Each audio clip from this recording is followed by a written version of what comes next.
All right, hello everyone and welcome. My name is Jessica Roman, Associate Director of Specialty Meetings, and on behalf of DAA, I would like to welcome you today to today's webinar, Polaris by OM1, Clinical Trial Recruitment for Faster, Cost-Effective Trials.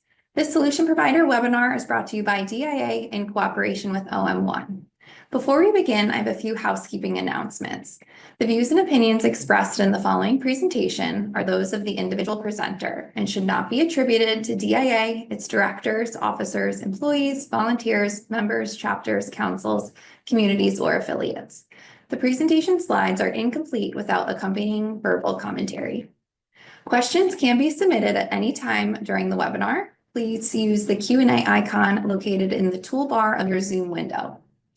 The webinar is being recorded, and within a few days, you'll receive an email containing the link to that recording. At this time, I would like to hand it over to Joe Zabinski, Managing Director of AI and Personalized Medicine at OM1. Joseph, over to you.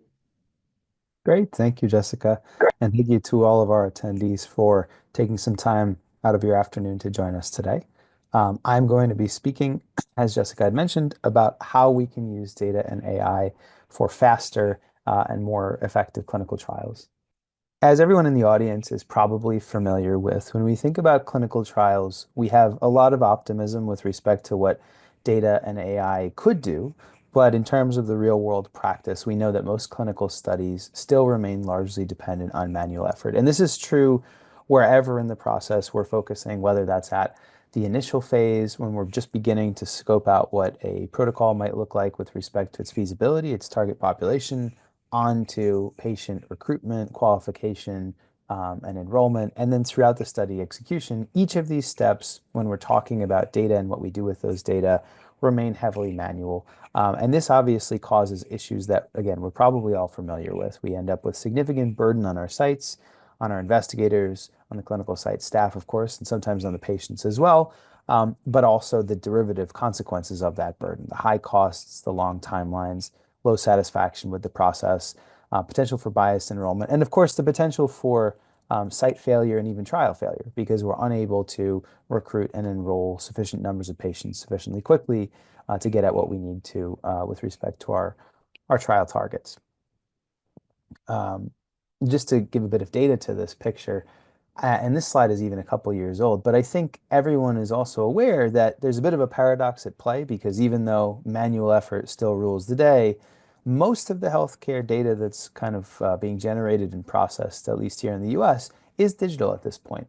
We obviously know that the adoption of electronic health record systems is quite complete at this point, and hospitals, as well as office-based physicians, both have most of their records, if not almost all of their records in most spaces, most instances, as digitally native records. So this is not even just saying that these records are generated manually and then digitized, but rather that we have continuous streams of data being generated and being used for some purposes like billing and so on, but not necessarily for the purposes of clinical trials and studies. And that dichotomy, that difference or that gap is really what I'm going to be focusing on today, particularly with respect to the problems of patient identification and enrollment, and also to some extent on trial execution, closing this gap between the data that are available and the reality that's not taking advantage of those data. And I think, again, not to make too fine a point of it, but I think there's this common belief out there that even though there is a tremendous amount of technology that's available to us and that can help enhance trial efficiency, not so much has changed in practice. And this is certainly true if we're focused on the availability of the data. But I think it's even more true when we talk about the AI side of the table. It's about, I think, the 2-year anniversary or so for the going public of ChatGPT. That was about in November of 2022. And I think at that time, AI really kind of crashed into the public consciousness in a way that hadn't been the case prior. Of course, many of us, perhaps in the audience, I myself, have been working in this area of AI, specifically in its application in healthcare, since before, November of 2022. And we know that these tools exist. We know the data exists. We know the potential for impact is there. But even now, 2 years past the ChatGPT explosion, I hear more and more often this kind of, again, the statements that say we've got all this great technology, But then when I, go back to my day job, I don't really see that technology making a clear impact today with respect to how I'm designing, enrolling for, and conducting clinical trials, as well as many other applications. And so really the question is, if we're talking about what's possible today, what are some of the precise ways that we can use these tools, and that we are using these tools to help improve the efficiency of clinical trial processes? And I'm going to be speaking in particular about three examples today. And all of these examples draw from our experience at OM1. Our expertise is in gathering, studying, structuring, and then using large-scale health history data sets to do research, whether that's retrospective research or prospective research. And what we've learned from, a number of years and hundreds of millions of patients' records is that we can tell an awful lot about the patients that we're trying to study before we even go into clinic and try to do anything interventional or observational in a prospective way. We can set up new ways of monitoring patients' data as those data are already being generated. We can take data that we have on patients and use it to understand who might make sense for which treatment, who might be more or less likely to qualify for a particular trial. And again, these are all things that we can do, I always say, sort of on our computers, right? With the data that we have available, with the software programs that we have available, before we get to the stage of actually speaking to and engaging a patient in additional steps beyond the normal care that they're receiving. And so I'm going to talk, as I said, about three specific examples that we see as being some of the most promising ways we can use data and AI to enhance trial efficiency. The first of those is in informing protocol feasibility, upstream, obviously, of patient identification and enrollment. Then I'll talk about that topic of patient identification and enrollment itself, specifically with how we can use real-world data to accelerate that process. And then finally, I'll spend some time talking about AI-powered data automation and how we can use automated tools to help us smooth out some of the inefficiencies and frictions in the process of enrolling and conducting our trials to make the whole process less burdensome, more efficient, and less costly. So the first of these examples, the question of protocol feasibility, I think that the challenge, is probably familiar to folks here. And it's, shortly stated, it's that the inclusion and exclusion criteria that we use to design protocols are often developed without a clear sense of how those criteria will affect the eligible population of patients. And that can cause enrollment delays and even failures in enrollment as a result. And really what this means is, and again, anyone who's gone through the process of developing or observing the development of a protocol can attest to this. We will say, sort of from a scientific perspective, from a medical perspective, here are the criteria, the inclusion exclusion criteria that make sense for the trial. Of course, there's always going to be non-negotiables within those criteria, but there's a lot of gray space where we think about cutoffs, for example, on lab metrics, comorbid diagnoses, age cutoffs, these kinds of things. They're established through the process of developing a protocol, but we don't typically have a clear view, at least in the current state of the world, with what choices around those criteria will do to the resulting population that may be eligible for trial inclusion. What we can do to kind of help out with this angle is to say, well, real world data of the large kind of observed scale of data that we have before our trial begins, they're never going to be complete, right? We're never going to be able to say with the level of specificity that trial enrollment requires, here are all the data factors that are necessary to determine if a patient should or should not qualify for a trial. But we do have a lot of data to work with, right? We do know, for example, in many cases, again, just from patients' real world data that's already existing and being gathered outside of a trial, we might know something about a recent HbA1c value. Or, obviously we may know a patient's age. There's all sorts of data that live, for example, within health systems that can give us a picture of what a patient looks like. And when we look at that at the population level, we can say, okay, here are the characteristics of the population that we're trying to study. Of course, we're all, for a trial purpose, we're looking within a target disease. But we know other things about patients within that disease as well that may or may not come into play for our inclusion and exclusion criteria. And what we've done here to kind of help at this stage before we start going and trying to find patients is say, what are the simulated effects on the eligible population, the eligible count of patients, if we vary these kinds of criteria? And again, we don't have perfect visibility into all the criteria that would go into the in X criteria. But we at least have the ability to say, for example, if you raised your age cutoff a little bit, what does that do in a real world data context to the percent of patients who are eligible for the trial? If we, raise or lower a cutoff for one of these recent lab measurements, what does that do to the population size? And even before, we get into the details of what the resulting population looks like, we begin to have a sense, sort of a shape of the impact of these kinds of decisions on the population that we can even begin to recruit. Because of course, once our protocol is established, we need to recruit within its bounds, or we need to adjust the protocol, which is its own, source of delay and cost.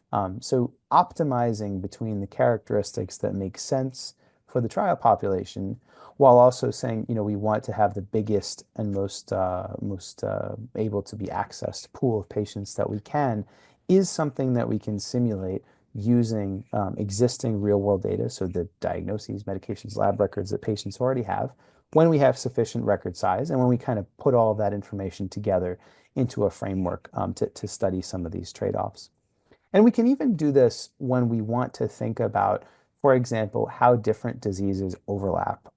This is some work that that we have been doing, just as an example, where we were looking at advising one of our clients in the area of GLP-1 medication development on how patient populations within that ecosystem overlapped with mental health. So they were specifically interested in setting up a trial where it would be relevant to measure not just perhaps the more typical things we might measure with respect to GLP-1 medication trials, obviously markers of cardiometabolic health, patients' weight, and so on, but also insight into those patients' mental health, their disease activity in that area, here specifically with respect to major depressive disorder. Again, we can design trial criteria to reflect, a population that perhaps is eligible for one of these medications and that has a history of mental health disease. But we can be much more precise in how we design the criteria to capture that population if we can say, for example, well, here's a group of patients, the one that I'm showing on the screen, who have evidence of exposure to one of these therapies in the past, because obviously, a number of them exist and have existed for long enough to generate data, and where we have a significant amount of not just, disease activity in major depressive disorder, but measurement of that disease activity, right? And again, the thing to keep in mind is if we're trying to design a trial around a population that looks like this, where we want to think about GLP-1 patients with mental health history, we have the ability to look at populations with even that sort of specificity of criteria in real world data, and then say, what does this population look like, right? We might say here, for example, that we can trace these patients' disease activity in their major depressive disorder. We can notice, certain changes perhaps in that trajectory. And we might also notice that if we do impose, an age cutoff, we lose half the population, right? That's a really significant piece of information to take into account when it comes to designing the protocol criteria that we're going to use in our trial. And we can get an advanced insight into what those trial criteria will mean for the eligible population if we use the existing data to kind of project what will happen when we impose those criteria. So long story short, and this is really without getting into any fancy AI applications, this is just taking real world data and saying, let's simulate eligibility based on different criteria, and let's try to optimize the size and perhaps some of the characteristics of the population that we're allowed to study by adjusting our criteria informed by real world data. The second area that I want to focus on builds on that first one. So, obviously designing our inclusion/exclusion criteria is a precursor exercise to finding the patients and enrolling the patients who meet those criteria. But once, let's say we've done that exercise, we've gone through, established our protocol, and now the next challenge is to say, how do we actually find patients, do that sort of last mile confirmation that they are eligible for a trial, and then actually get them enrolled and up and running within a trial, right? This is a persistent challenge that is not a surprise to anybody. And even, one thing that perhaps is a little bit more surprising is even though we have this sort of ocean of available real world data, the process of taking trial criteria and turning those criteria into an assessment of whether a patient is likely to meet the criteria or not is another one of these processes that remains somewhat surprisingly manual. At many sites, as some of the audience may know, what this kind of relies on is somebody in the office maintaining an Excel spreadsheet somewhere of patients who may be could be considered for different clinical trials in an area of disease that those patients have. And that's sort of it. Maybe there's some notes in that Excel spreadsheet, but beyond that, a lot of times it is manual work of pulling up a patient's chart, again, manually going through and indexing that chart against the index criteria before we even get to the point of saying, should we contact a patient, see if they're interested in consenting to participate in the trial. That linking work that goes on between what's in the patient's chart, their potential eligibility, what's in the protocol, before we get to that point of saying, okay, let's go, confirmatory assessment with this patient. That is another one of these areas where there's a lot of promise for in this case, both data and AI to be helpful. Now, you might think, and once upon a time, years ago, before I worked in this area, I did too, that we could just apply trial criteria directly to real world data sets, right? Those data sets that are living within, health system EHRs, for example. The reason that doesn't work is the one I had mentioned a couple minutes ago. It's because we simply don't have complete real world data on pretty much anybody, right? Especially when it comes to a trial, no one, or not no one, but in most cases, patients will not have certain specific measurements, outcome measurements, for example, they may not have those in their record that we need to say yes or no with respect to whether they meet trial criteria. Those measures are often only gathered once we know that we're trying to see whether or not this patient qualifies. So we're never going to be able to take at a large scale the data that are available in a health system, for example, and just scan them against clinical trial data. We can do a little bit of approximation on the data side, but there's a better way to do this using AI, and that's what I'm going to talk about next. So to get there, I have to take a little bit of a detour into this notion of digital phenotyping.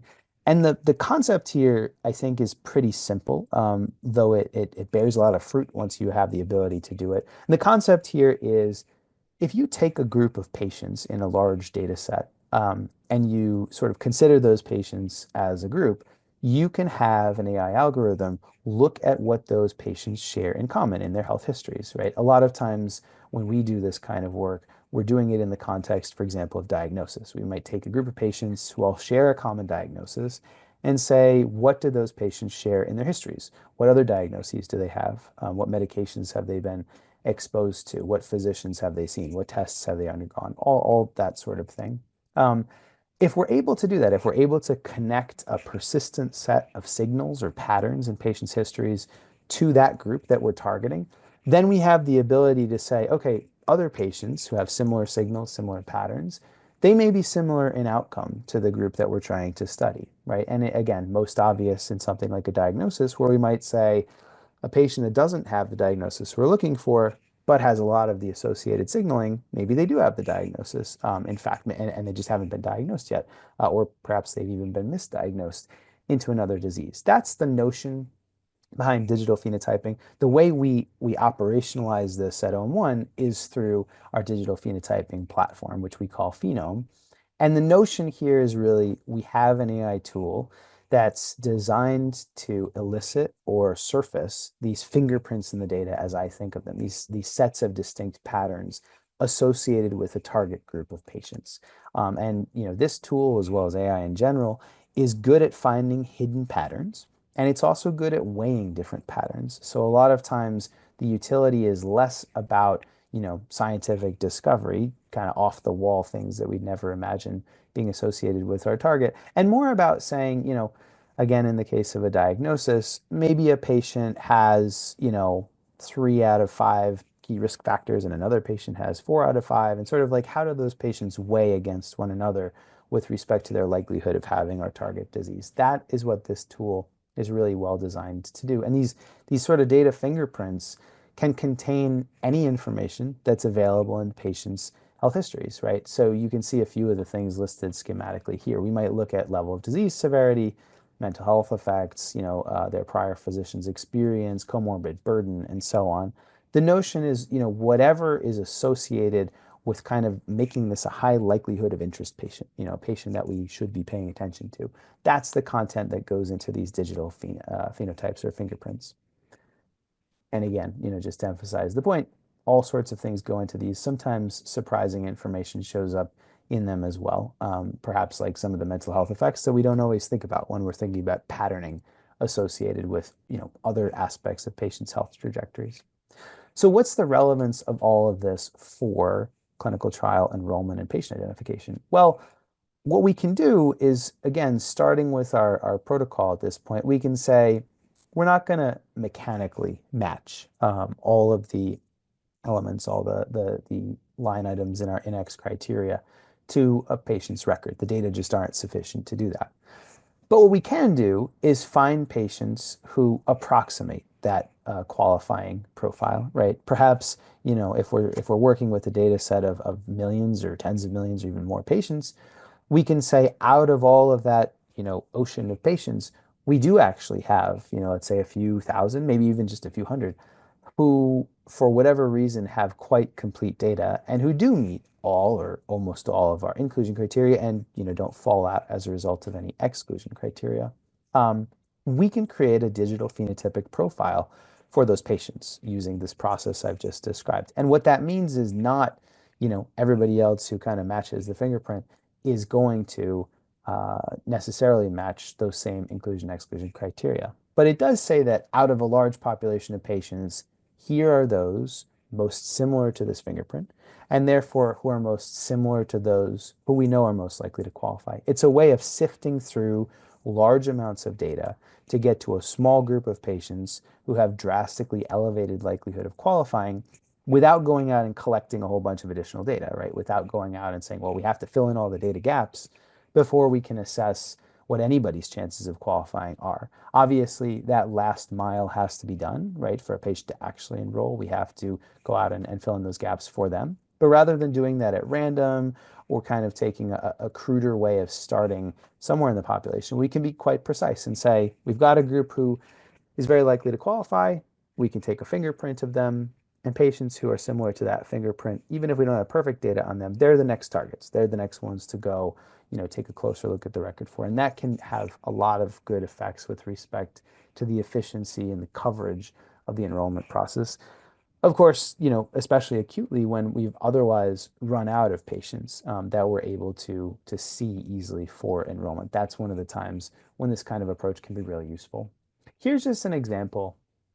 This is an example with cutaneous lupus of applying the same kind of approach. And we use this term Polaris, by the way, to be our application of this underlying digital phenotypic technology specifically to the question of how do we identify patients who are most likely to be amenable to a certain clinical trial, Polaris being sort of the North Star that we're pointed at.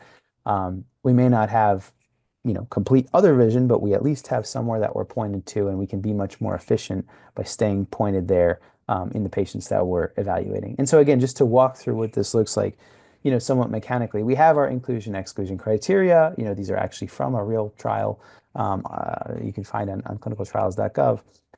But the first step is to apply these criteria to an existing real-world data set. Most of the patients are going to fall out simply because we either don't have enough data to assess them at all, or, obviously they'll hit some of the exclusion criteria specified. But we'll end up with a smaller, but still, highly feasible group of patients to study.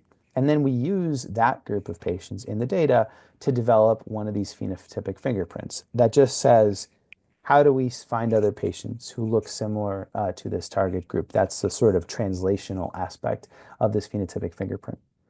Once we have the fingerprint, we can take it elsewhere, right? We can take it to different health systems, for example. We can take it to different data sets, even data sets in which maybe there's too small of a population to develop one of these fingerprints independently. Since we have the fingerprint, we can just take it to that smaller system and say, who looks most similar to the fingerprint? And out of, again, hundreds, thousands, tens of thousands of patients, maybe there's a dozen, maybe there's 50 who rank very highly with respect to similarity to this fingerprint.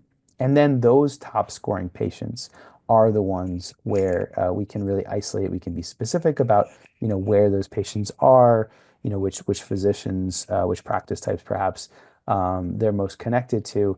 And then, we can get into how to do the completed and final assessment of those patients, qualification, and then subsequent, potential enrollment in the trial.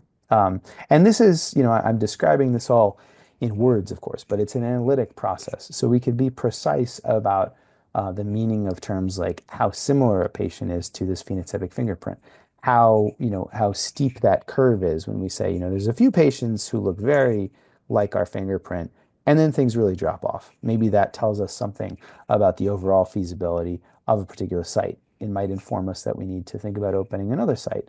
Or, when we do a broader scan, let's say at a national level, this kind of approach might help us say, scanning a national data set, and we can observe that there seems to be a concentration of patients in an area where they're not going to have the ability to participate in our trial because there's not a nearby site. So that's another piece of evidence that in that case would say we might consider taking advantage of that concentration by opening a site to improve our ability to enroll patients. But the core principle here to keep in mind is using this digital phenotyping to connect the trial criteria to many more eligible patients in a precise way using this sort of fingerprinting process that I've described. So with that, I want to move to one other area of application of both AI and data with respect to enrollment and the things that happen after enrollment, because of course, patient identification and enrollment are in some sense the core of the battle with respect to success in the trial, but they're not the whole story.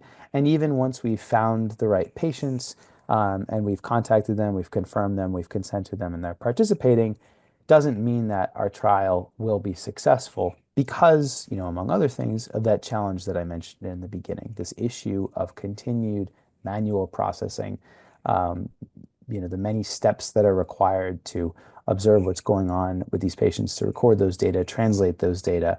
And really, this manual process has a lot of issues with scale.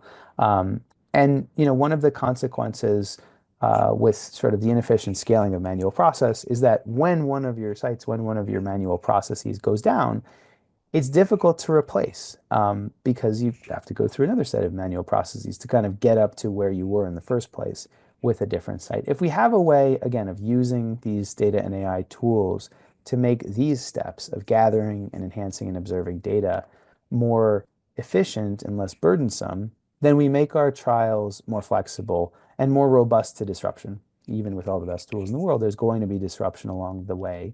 But if we can take advantage of as many tools as possible of this sort and remove as much burden as we can, we reduce the likelihood of failure as we go.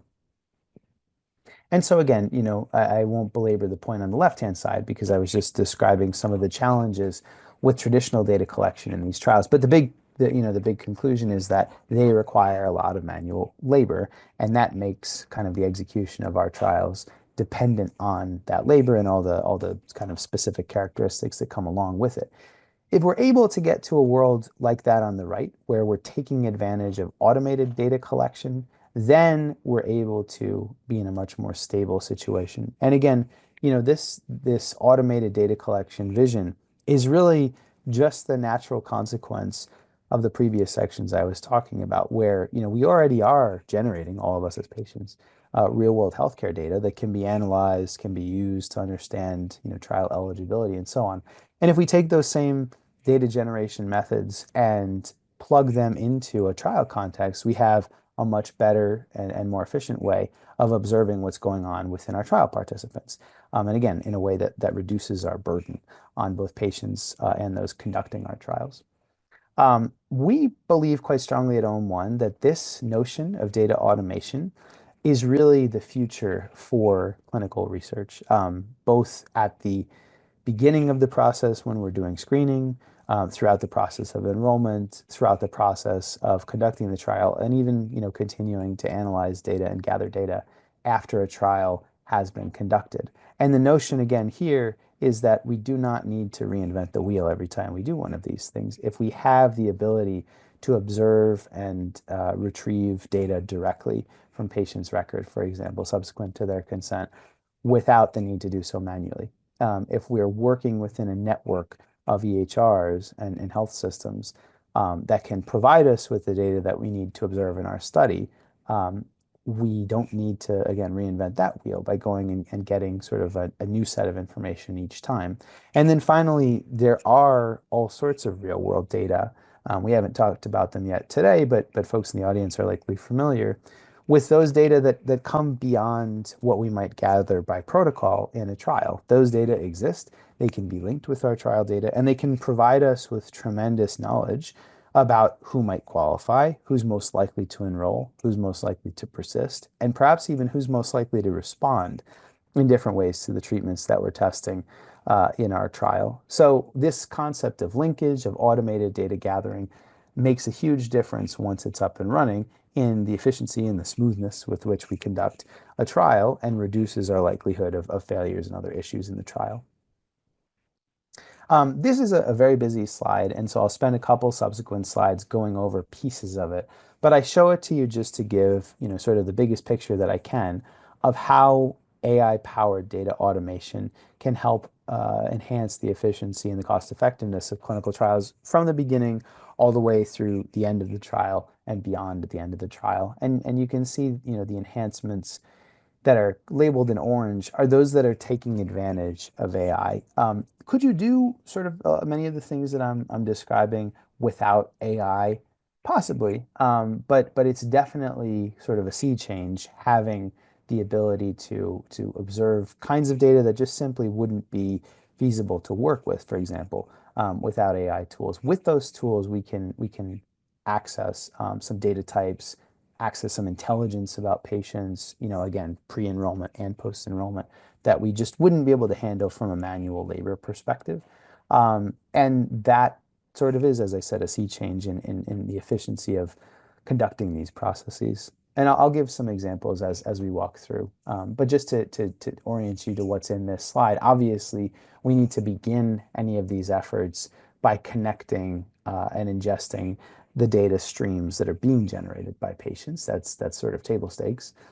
This de-identification and tokenization step is what lets us link out to data beyond those simply collected by protocol, right? So this is where we can get much more information about patients who we're trying to study. And the mapping is where we do that linkage. Then we get into a world of saying, lots of data are generated. We typically assess mostly kind of those data that are living at the surface level.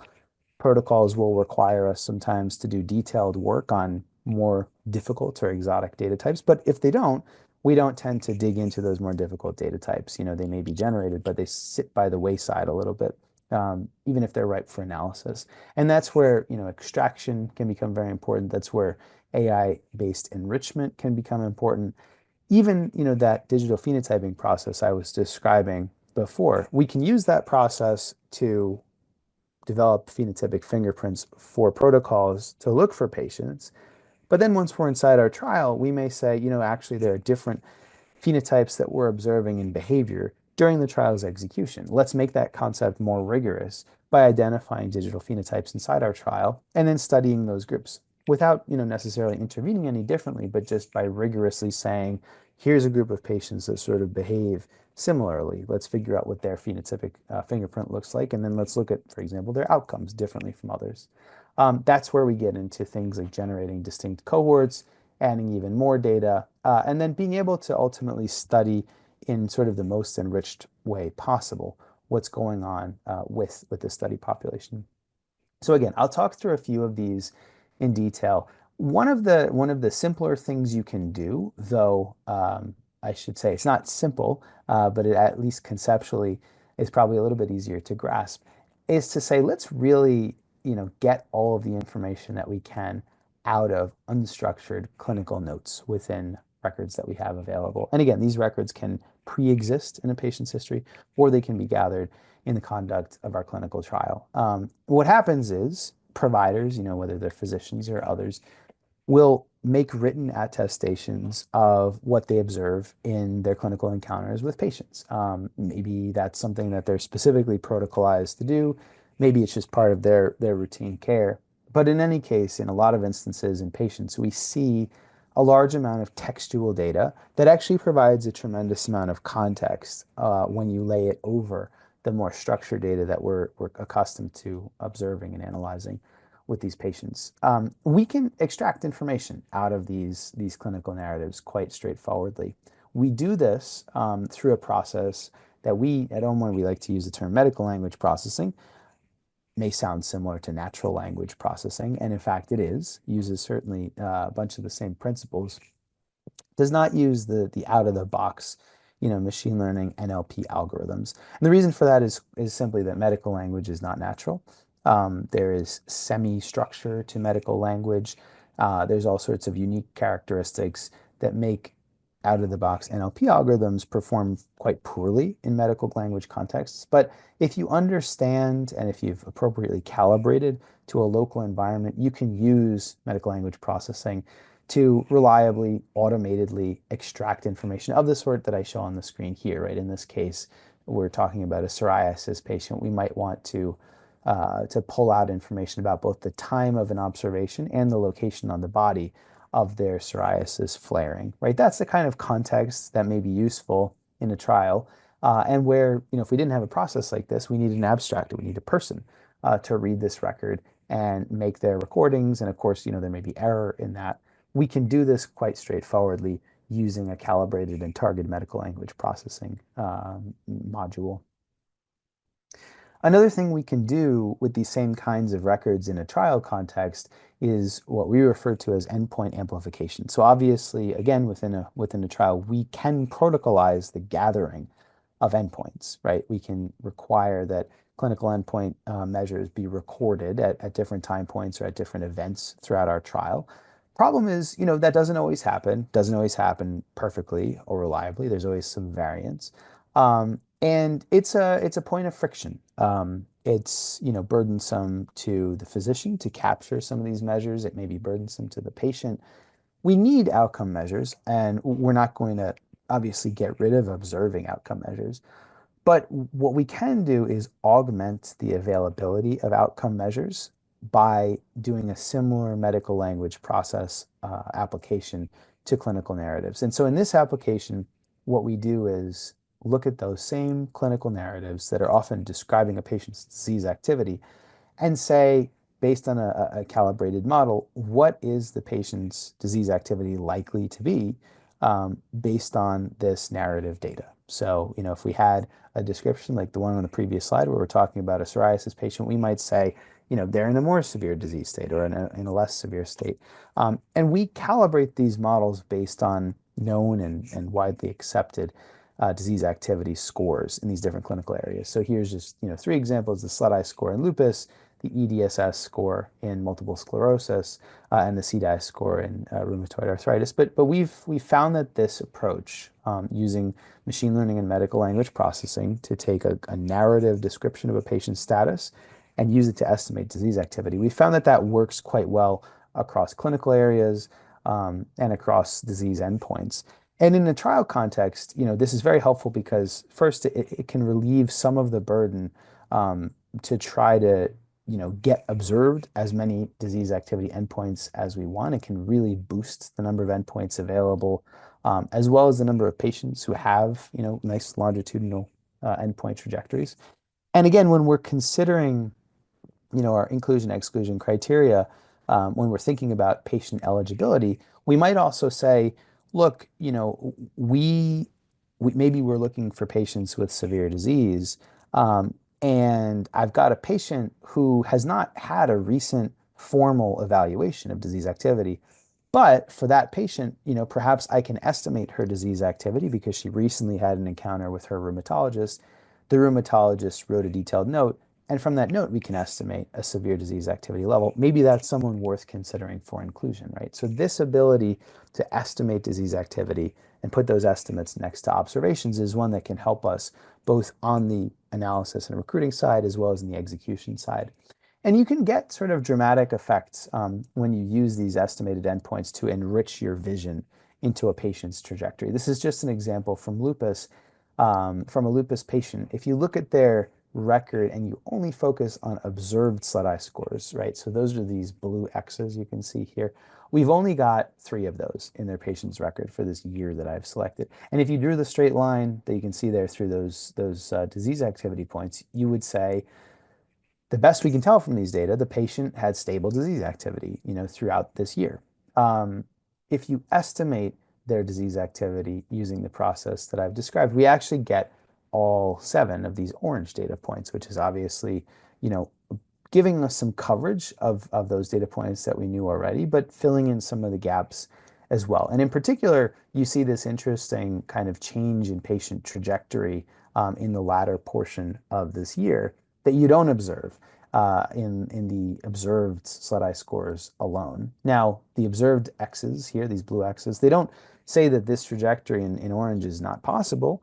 We're just saying there's insufficient data to evaluate it. But the orange trajectory is saying, well, potentially this patient was at a moderate disease activity level and actually felt better for a period of time, and then actually got worse later on in the year. Again, this is the kind of insight before a trial that can help us understand if a patient might be a good fit. During a trial, it can give us a better sense of what's going on with respect to the patient and their potential response to what we're doing. In some contexts as well, when we're talking about control groups in trials, depending on how the trial is structured, we may not even want to protocolize the gathering of disease activity endpoints. It may be less burdensome to do a real world control cohort where we don't officially have patients coming in, for regularly scheduled disease activity measurement at all. And we're simply observing a group of patients who go about their real world lives, not receiving our trial treatment. In those instances, again, everything that we can do to improve our visibility into that patient's disease trajectory gives us more insight into how we compare that group to those undergoing our candidate treatment. And that's where tools like this that, sometimes I'll call this squeezing the juice out of the orange. We're squeezing the juice out of the data that are already being generated to give us greater insight into the patient's trajectory. The phenotyping process I described, a number of slides ago can be used as well to enhance our visibility into what's going on with patient populations. And in the interest of time, I won't go too far into this, except to say that if you recall how I described this process, I said, it starts with saying we've got a group of patients, they look like each other, they don't look like others in the broader population we're studying. Let's figure out what's distinct about them. Let's rigorously isolate a fingerprint in their data that we can use to understand and study and ultimately tag or identify these patients better. We can use that same phenotypic enhancement process within the conduct of a trial. Let's say that we begin a trial and we begin to observe divergence, right? We begin to understand that, maybe a year down the line, patients within a certain subgroup have different outcomes than the rest of our cohort, right? We might group those patients together and say, let's do a phenotypic profiling exercise to figure out the fingerprint for those patients so that we can identify others who may end up in that phenotype earlier on, right? Maybe as they begin to manifest that phenotypic fingerprint, we can sort of call them out in our data and say, okay, this is someone who looks like they're going this way rather than that way. These are the kinds of insights that we often look for retrospectively when we're analyzing cohort or trial data, right? Once all the data gathering are completed, we can untangle some of these things. But through digital phenotyping, again, without changing our intervention or anything about the execution of our trial, we can get much earlier insight into the different patterns and trajectories that are manifesting within our patient cohort by doing something like saying, we've got a hypothesis for this group, let's figure out what their fingerprint looks like, and then see who else might match or converge within that phenotype. And again, we can do this across all sorts of different dimensions, whether it's response, whether it's a particular issue of a side effect, even patients who are dropping out of a trial. We might say, what do those folks seem to have in common as their precursor events to dropping out? So we have perhaps an early warning sign of dropping out, or even to inform future recruitment and eligibility, so that we know which patients to think about enrolling for our trial with some advanced vision in how likely they are to persist in the trial. That's what this phenotypic enhancement can do. We have just a few more moments here, and before we leave some time for questions, I'll give a few examples of ways that we've brought some of these different technologies and visibility into large data that I've been describing together to really help us study some large and complex populations over long periods of time. This first example is one where we were working on a large-scale comparative study for the label expansion of a cancer project. This was a study that required the recruiting of hundreds of thousands of patients, the observation of those patients, across many different sites, a significant follow-up time period over which these patients needed to be observed, as well as the need for the data to be traceable and auditable and transparent and all of those sort of markers of quality.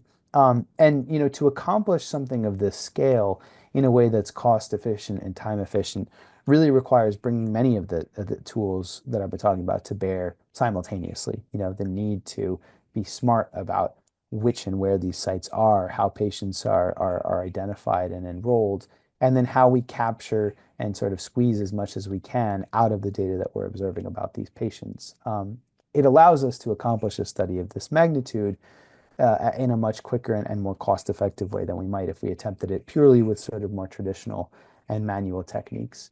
And it can lead to really interesting results with taking advantage of these tools. Just as one example, we're able to do things like look at outcomes in breast cancer specifically, where we can observe differences by race under different mechanisms of early detection of breast cancer. Again, a study that in this case comprised over 1 million patients across 64 different facilities. At that scale, this is really only something that's feasible by taking advantage of a lot of the digitalization and automation techniques I've mentioned, as well as some of these other ways of being clever about how we use the data we're gathering on these patients.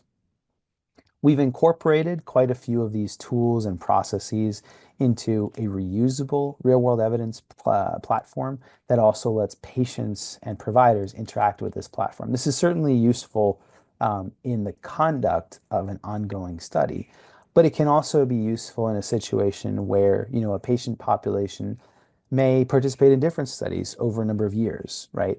Having the ability to, again, persistently link their data into a platform like that and say, I've been on a treatment, I was in a trial a couple years ago, my current treatment, may not be doing what I want it to do. There's another opportunity to participate in a new trial.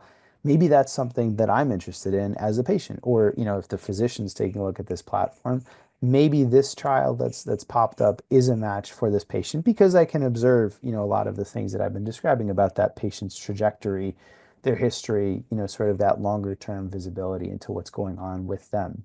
So all of these tools being plugged into a front end that's friendly to patients and to their providers, and that gives them some visibility into, how their history connects to, for example, potential trial participation, can help a lot with respect to who participates in what and how we do some of that filtering and that sort of optimization around patient recruitment and inclusion upfront. And then finally, again, just another example, this time in colorectal cancer screening, a similar story where, we're talking about tens of thousands of patients, across almost a dozen sites over a long period of time. And again, here, what we're focused on is observing patients in the real world, both, taking a look at their historical and retrospective data, as well as, what happens to them prospectively in both their structured data and quite a lot of analysis of their unstructured data. So even not just, those clinical narratives, but also pathology reports, potentially imaging data, all with the purpose of saying, let's assemble kind of as common, but as detailed a picture as we can of patients of this scale to understand their likelihood of disease, their likelihood of how and when that disease becomes detectable. Again, something of this scale is really empowered and made both feasible operationally and from a cost perspective by leveraging the techniques that I've been describing.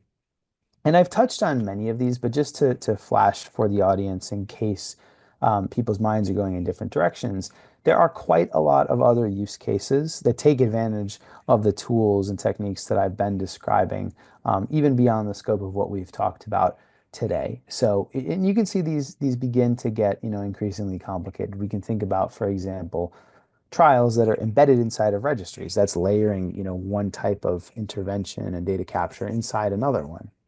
That level of complexity, again, would be difficult to execute if we didn't have good automation, if we didn't have a good ability to link data sets, to process both the structured data and the unstructured data, and then to be really specific and sort of pinpointed about the outcomes, patient characteristics, and so on that we're trying to measure and extract. If we didn't have that suite of tools, this kind of complexity of some of the things in this slide can become prohibitive. But with the suite of tools, complex design and sort of enhancement of research with real world data becomes feasible. Last point I'll make before we move to questions is that regulators are increasingly interested in these sorts of approaches. I know that there's been a lot of back and forth from the FDA and from others, as well as in Europe, with respect to attitudes towards real world data, certainly towards AI. But I think it's fair to say that the overall trajectory is in the direction of using these kinds of tools to make research quicker, faster, cheaper, and ultimately more effective. And it'll continue to be a zigzagging road. It's a sort of a two-step forward, one-step back process. But the evidence is accumulating that this is the direction that regulators are headed. And I think ultimately because it makes sense. These are scientifically rigorous and valid techniques to use to gather and analyze data. And they ultimately enable us to do a lot more research because they make things more efficient, cost effective, and easier on our clinical folks and our patients. So thankfully, the regulators, I think in general, are aligned with that perspective, and we'll see more and more of that attitude manifesting in the coming years. And so just to close out, we have this big picture. I showed you this before of all the different kinds of things that we can do with AI-powered data automation to enhance clinical trial efficiency and effectiveness. But really the message to take away is that this technology is available now. It is not the case that we have to sit around and wait for it to be developed. It's here, it's ready. It can be transformative to trial efficiency and cost. It is all interwoven with and powered by AI. And hopefully I've shown you some practical ways that we can use this technology to make a difference today.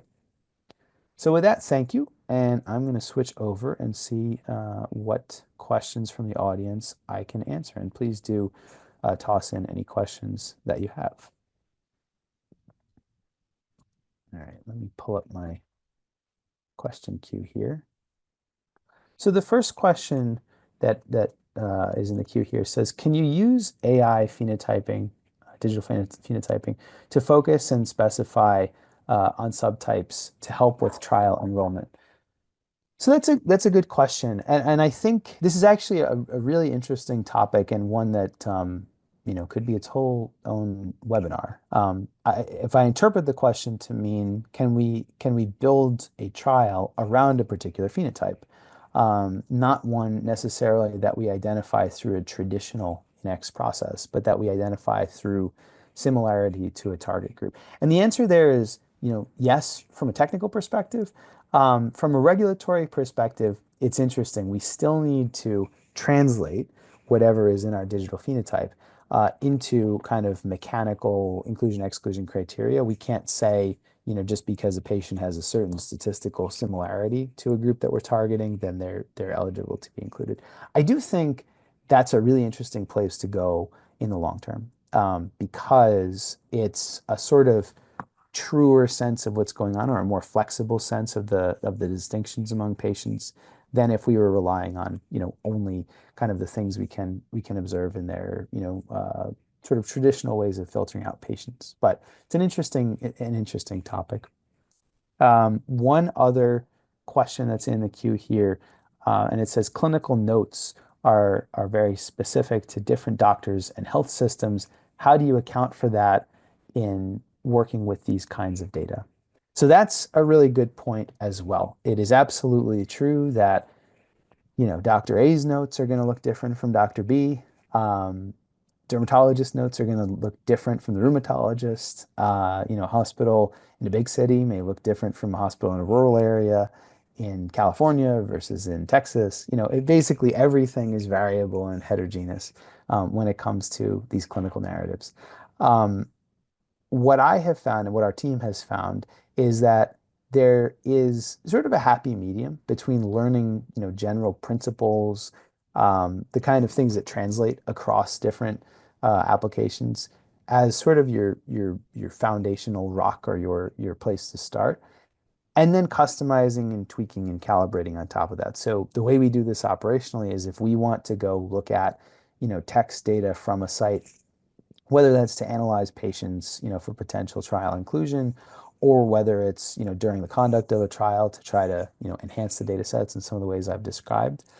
First thing we would do if we have an extraction or an estimation model, we'd apply it to the data locally and we'd test against some known answers, right? Some known outputs. We'd see how well we did. And then we'd adjust the model accordingly. Invariably, adjustment is needed, but it's very rare that you have to start from zero, so long as you take into account, for example, things like, we want to use the same kind of specialist that the data were trained or the model was trained on using, that sort of thing. But if you're kind of smart about the process, you can respect the heterogeneity and even in some cases take advantage of it without getting, unduly tripped up by it in the execution of these kinds of things.